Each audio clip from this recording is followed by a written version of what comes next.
Okay, so guys, this is a homework problem from 2.7, and it says, suppose the point 612 is on the graph of y equals f of x.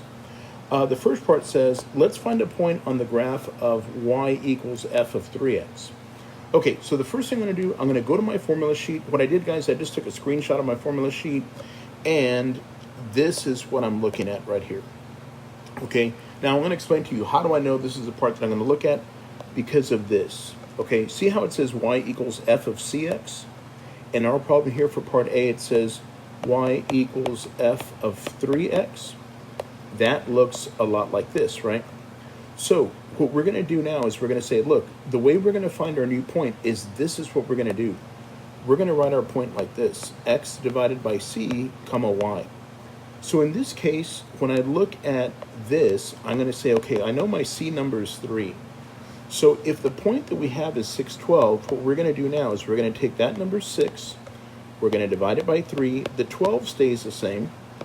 So for this point here, this is going to be the point 6 divided by 3 is 2.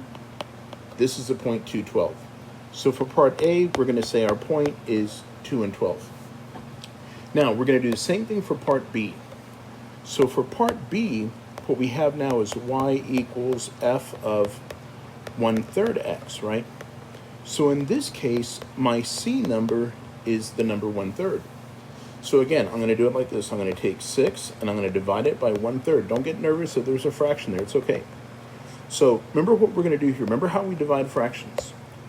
The way we divide fractions, 6 divided by 1/3 is we say, well, this is 6 over 1 times 3 over 1 because we do the reciprocal. That's 18 over 1, which is just 18, right? So then I'm going to come back over here. I'm going to say, well, my new point now is going to be the point 18 and 12. Okay? So again, all I'm doing is I'm taking my original x number and I'm dividing it by the number in front of the x here. Okay? So in this case, the number in front of the x was 3. And in this case, the number in front of the x was 1/3.